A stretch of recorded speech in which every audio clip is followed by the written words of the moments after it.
Hello dear, welcome to Phoenix. तो आज के वीडियो में हम डिस्कस करने वाले हैं थर्मोडायनेमिक्स थ्योरी का पहला वीडियो।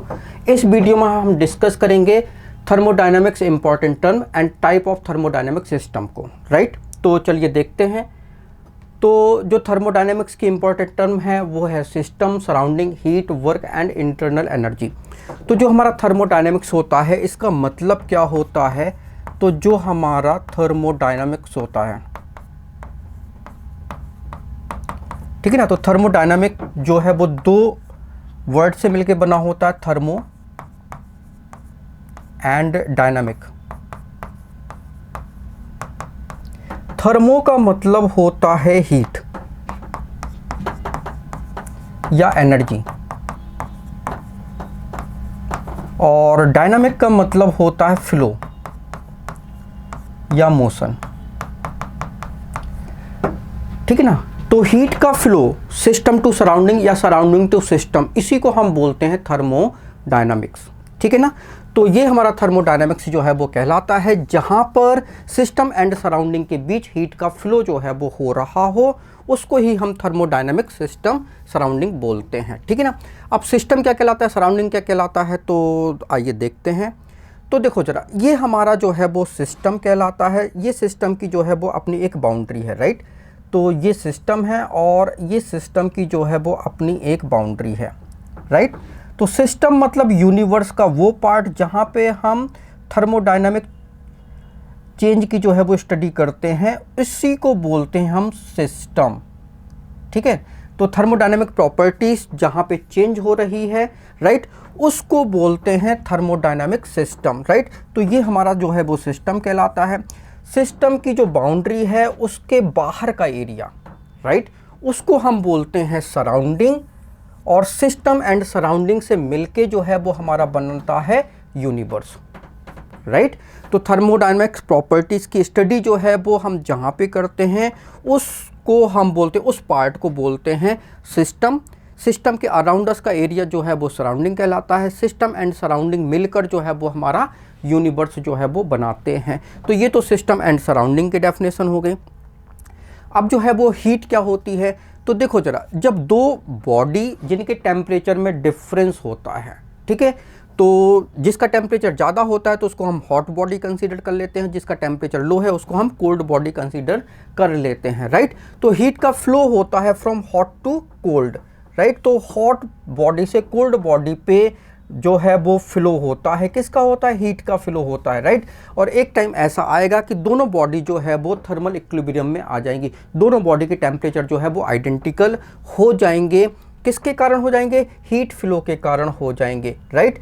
तो हीट जो है इसका फ्लो होता है high temperature to low temperature, right. High temperature body to low temperature body जो है वहाँ पे जो है वो हीट का फ्लो होता है, एनर्जी का फ्लो होता है।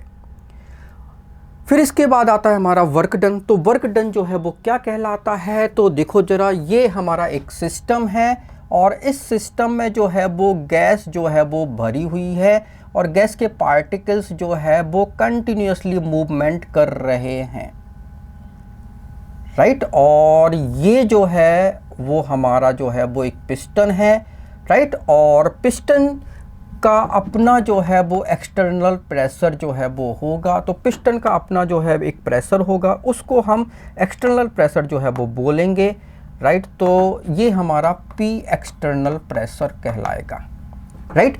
और गैस के पार्टिकल्स जो है इनका अपना प्रेशर होगा, जो एक्सटर्नल प्रेशर को क्या करेगा, अपोज करेगा, तो उसको हम इंटरनल प्रेशर बोलते हैं, ठीक है ना। तो अभी इस टाइम पे जो है एक्सटर्नल प्रेशर इंटरनल प्रेशर के जो है वो इक्वल है। तो ये जो सिस्टम है, इस सिस्टम में P external equal to P internal,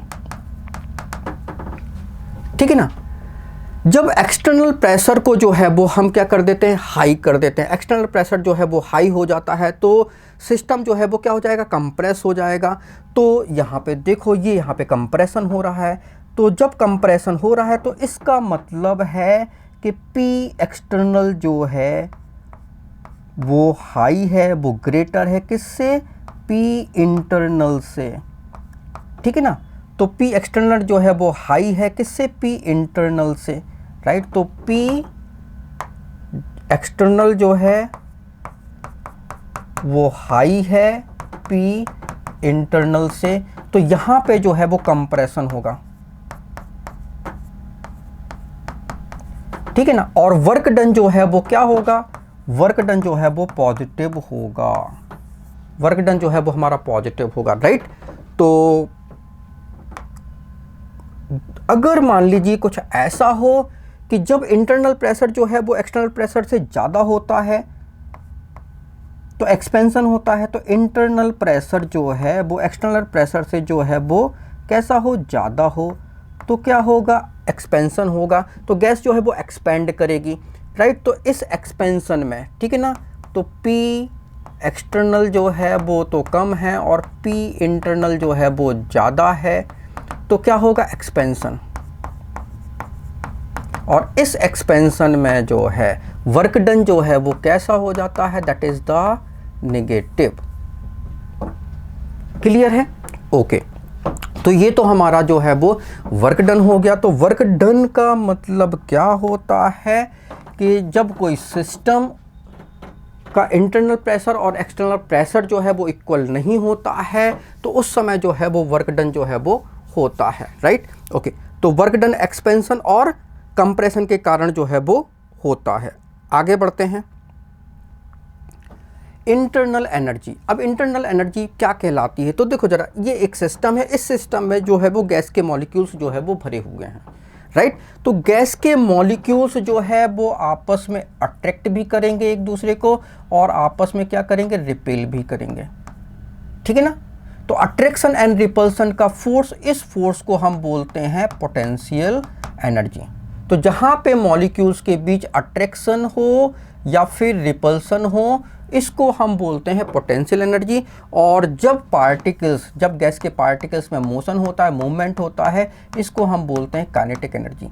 तो गैस की पोटेंशियल एनर्जी और काइनेटिक एनर्जी ये मिलके बनाती है गैस की internal energy delta U, right. तो इंटरनल एनर्जी का मतलब होता है that is the sum of potential energy and kinetic energy, ठीक है। आप इसको इस तरीके से बोल सकते हो कि जो हमारा सिस्टम है, इस सिस्टम में जो भी मैटर भरा हुआ है, इस मैटर की, ठीक है, इस मैटर की जो भी एनर्जी हो, चाहे वो मैकेनिकल एनर्जी हो, चाहे वो केमिकल एनर्जी हो, ठीक है ना। तो मैकेनिकल, केमिकल या फिर इलेक्ट्रिकल एनर्जी ही क्यों ना हो, राइट। तो ये जो एनर्जी का सम है, इस एनर्जी का सम को हम बोलते हैं इंटरनल एनर्जी, राइट। तो इंटरनल एनर्जी को आप डिफाइन कर सकते हो potential energy and kinetic energy के सम से। और इंटरनल एनर्जी जो है वो हो सकती है, ठीक है, दैट इज द सिस्टम की केमिकल एनर्जी या फिर मैकेनिकल एनर्जी,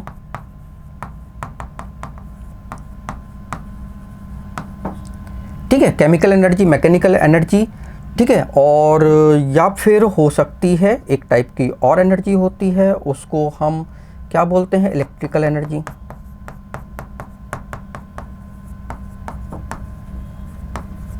ठीक है ना। तो इसमें से किसी भी टाइप की एनर्जी अगर सिस्टम में है तो वो सिस्टम की जो है वो इंटरनल एनर्जी जो है वो कहलाती है। तो सिस्टम आपका चाहे सॉलिड हो, चाहे लिक्विड हो, चाहे गैस हो, ठीक है, उस सिस्टम में इंटरनल एनर्जी होगी ही होगी।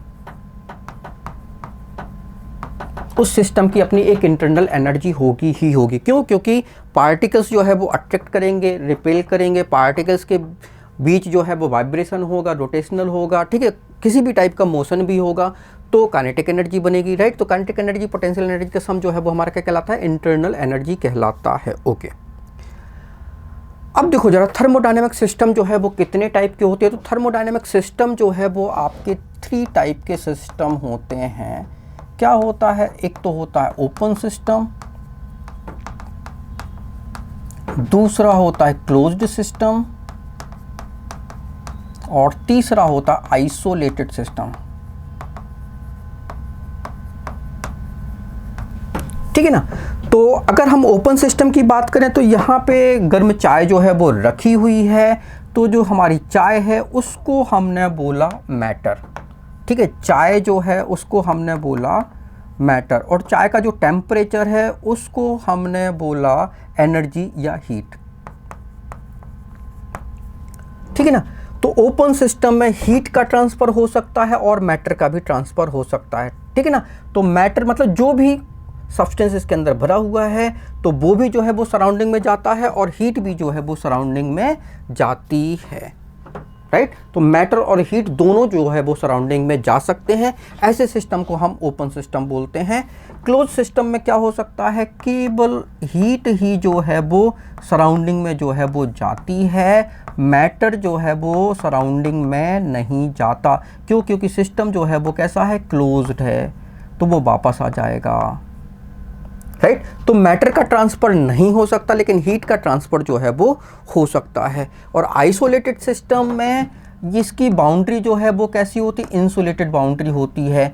तो हीट भी जो है वो बाहर नहीं जा सकती सराउंडिंग में, और मैटर भी जो है वो सराउंडिंग में नहीं जा सकता, ठीक है ना। तो ना तो हीट का ट्रांसफ़र होता है और ना ही मैटर का ट्रांसफ़र होता है। तो ऐसे सिस्टम को जो है वो हम आइसोलेटेड सिस्टम जो है वो बोलते हैं। दुनिया का कोई भी सिस्टम जो है वो 100% आइसोलेटेड नहीं हो सकता, लेकिन अगर सिस्टम जो है वो 8 से 10 घंटे तक हीट का ट्रांसफ़र जो है वो नहीं करता है, या ट्रांसफ़र जो है वो बहुत बहुत बहुत स्लो होता है, तो ऐसे सिस्टम को हम जो है वो आइसोलेटेड सिस्टम जो है वो कंसिडर करते हैं, राइट। तो ओपन सिस्टम में जो है वो मैटर और हीट दोनों का ट्रांसफ़र हो सकता है।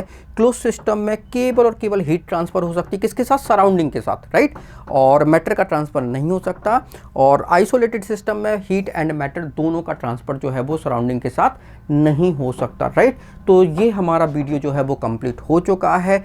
आई होप कि आपको वीडियो बहुत अच्छा लगा होगा।